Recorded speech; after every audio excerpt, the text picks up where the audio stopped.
Today on Where in Wilmington, we celebrate our city's Swedish heritage. Now I'm standing on the bank of the Christina River in Fort Christina Park. That's located at the foot of 7th Street, and this cluster of rocks is the actual landing site of the original Kalmar nickel in 1638, when 24 Swedish settlers established New Sweden, the first permanent European settlement in the Delaware Valley.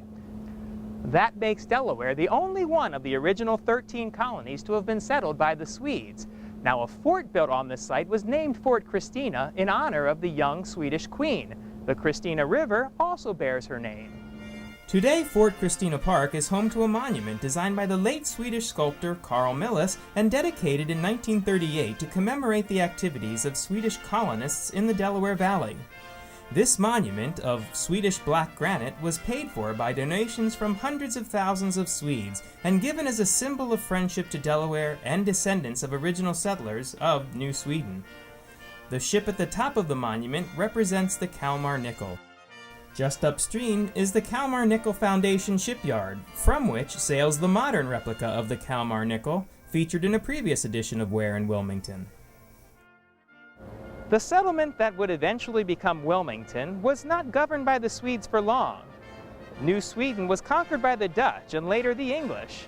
But despite these invasions, the community would remain predominantly Swedish, and these early Swedish settlers would create Wilmington's oldest landmark, Holy Trinity Church, also known as Old Swedes Church.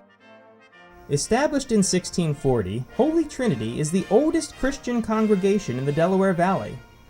The present Old Swedes Church was built between 1698 and 1699, making it one of the oldest churches in the United States that stands as built and is still used for worship. The designer and builder of the church was Pastor Erik Björk, one of the 3 Church of Sweden priests sent to America in 1697 by King Carl XI to revive the churches and serve the remaining Swedes. Björk was pastor of Old Swedes Church from 1697 until 1713. The inside of Old Swedes Church is filled with amazing artifacts and stories, and this portrait of Pastor Erik Björk is no exception. After building Old Swedes Church and serving as pastor for many years, Pastor Björk returned to Sweden, where he befriended the mine master of the Great Copper Mountain Mining Company, a company which is still in existence today. As a matter of fact, the company commissioned this reproduction in celebration of the church's 200th anniversary. The company also created the altar candles at Old Swedes, which were presented to the church by Sweden's King Carl XVI Gustaf in 1988 to honor the 350th anniversary of the Swedes' landing.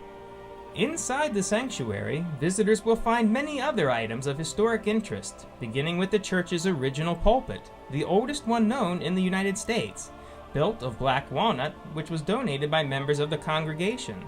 The pulpit is complete with a canopy designed to help project the speaker's voice. Also original to the church is the brick floor and the doors on the church's south side, which still have the original lock and key. Speaking of lock and keys, near the cross aisle, visitors will find the warden's chest, which dates to 1713. This wooden chest was once used to store important documents, church valuables, and cash. The chest has 2 keyholes, each requiring a different key, making this sort of a colonial safe deposit box. I knew it! Other features that are impossible to overlook while visiting Old Swedes Church are the beautiful stained glass windows, 2 of which were purchased as memorials by prominent Wilmington families, the Vandevers and the Byards. The Byard family window is particularly noteworthy because it was designed and built by the famed Tiffany Studios in New York City. Also notable is the window behind the altar, which was created by German artists, and which curiously feature a blonde-haired Jesus.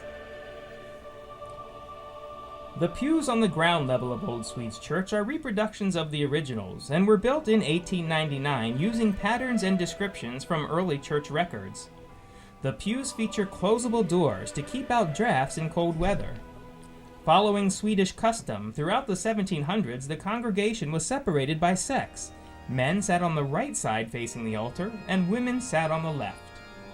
While the ground floor pews are not originals, the ones in the balcony are. However, the balcony itself is not original to the church. It was added in 1774 to accommodate a growing membership.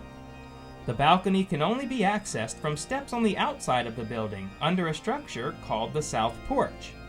The steps were placed on the outside of the church so as not to take up valuable seating space on the interior. As you might expect, much has changed at Old Swedes Church over the years.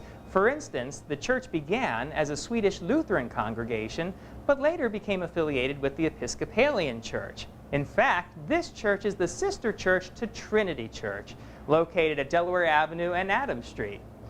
Now, it's funny that as much as things have changed over the years, some things nonetheless have remained the same. Take, for instance, the church's south doors. You know, the ones with the original lock and key? During a restoration, layers of paints were removed from the doors to reveal an amazing record of graffiti. And we're talking old graffiti. There's even an inscription from 1711. The south doors open into the churchyard, which according to legend has over 15,000 graves. This number is impossible to verify because records aren't available for the earliest years. After all, the graveyard predated the church by 60 years.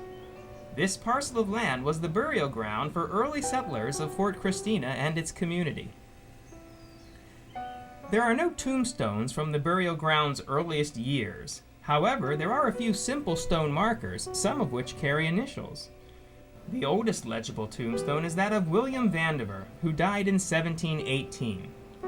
There are many notable Wilmingtonians buried at Old Swedes Church, including Richard Byard, the first mayor of Wilmington, and Thomas Francis Byard, United States Senator, Secretary of State under President Grover Cleveland, and the first ever U.S. ambassador to Great Britain. The graveyard is also the final resting place of 44 Revolutionary War veterans, including Dr. Joseph Capel, a surgeon in the French Army who served under General Rochambeau and who would later become a founding member of the Medical Society of Delaware. The Old Swedes Foundation operates two other buildings near Old Swedes Church. The Hendrickson House, built in 1690 by a Swedish farmer near Chester, Pennsylvania, was moved to its current site in 1958 and restored. Today, it serves as a museum, inviting visitors to catch a glimpse of the private lives of Swedish colonial families. On the other side of the church is the Old Swedes Parish Hall, also known as the Christina Community Center, which dates to 1894. The building once served as a thriving community center for Wilmington's east side. In fact, for many years it was the home of the Christina Cultural Arts Center, now located on Market Street. And finally, here at the edge of the property at Old Swedes Church, you'll find this labyrinth. It was built in 2001 and it's modeled after the Chartres Cathedral labyrinth in France. This is a perfect place to come for quiet meditation. As you wander amongst the channels of the labyrinth, you can think of all the wonderful history you just experienced in Old Swedes Church.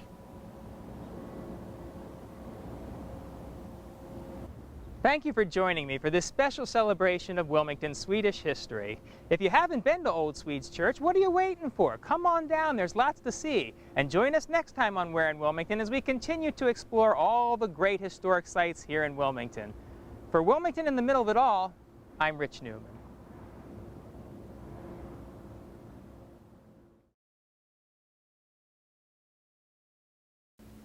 Oh, look, another piece of Swedish fish.